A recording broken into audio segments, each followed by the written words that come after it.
Welcome to Ruma village story. দেখো আমি এখানে শিউলি পাতা নিয়ে চলে এসেছি। আর যে তোমাদেরকে শিউলি পাতা দিয়ে একটা রেসিপি দেখাবো। দেখো এখানে ডাল ভিজিয়ে রেখেছিলাম, ডালটাকে আমার মিক্সচারে দিয়ে আমি শিউলি পাতার ডাল একসঙ্গে বেটে নিয়েছি, মিক্সড করে নিয়েছি। তারপর ওর মধ্যে দেখো আমি নুন একটু দিয়ে আমি ভালো করে ওইটাকে ফাটিয়ে নেবো ডালটাকে। তারপর ওদিকে দেখো কড়াই বসিয়ে দিয়েছি, কড়াই তেল বসিয়ে দিয়ে দিয়েছি। দেখো আমার তেলটা গরম হয়ে এসেছে।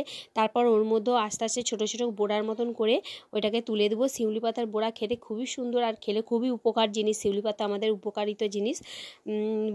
দেখো আমার তারপর ওই বোড়াগুলো দিয়ে আমি ভালো করে ভেজে নিচ্ছি, লাল হালকা গোলাপি গোলাপি করে ভাজা হয়ে গেছে বন্ধুরা। দেখো তারপর পরের ভিডিওটা দেখাচ্ছি। দেখো এখানে দেখো আমি বিচে কলা নিয়েছি, কলাটাকে সেদ্ধ করে নিয়েছি, তারপর সেদ্ধ করে দানা ছাড়িয়ে রেখেছি। তারপর দেখো এখানে বড়ি নিয়েছি আর বেগুন আর আলু নিয়েছি। আজকে তোমাদেরকে কলা ছেঁচকি করে দেখাবো।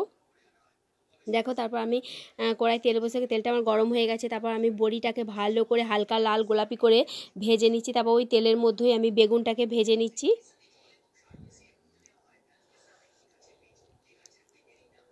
দেখো আমার বেগুনটা ভাজা হয়ে গেছে। তারপরে আমি ওর মধ্যে আলু দিয়ে আলুটাকেও ভালো করে ভাজবো, দিয়ে এক এক করে মশলা দিয়ে দেবো। মশলা বেটে রেখেছিলাম, ধনে মৌরি আর আদা দিয়ে এটা বানাবো।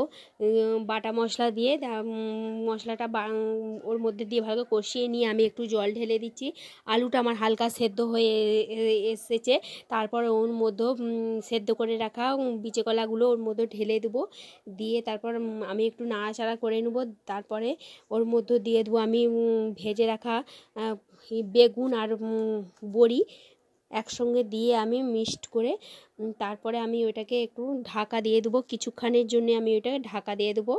তারপর আমি কিছুক্ষণ পরে তুলে দেখবো এটা আমার কমপ্লিট হয়ে গেছে। বন্ধুরা কেমন লাগলো, যদি ভালো লেগে থাকে একটা সাবস্ক্রাইব লাইক করো, সাবস্ক্রাইব করো, কমেন্ট করে জানাবে। আমি ভিডিওটি এখানেই শেষ করলাম।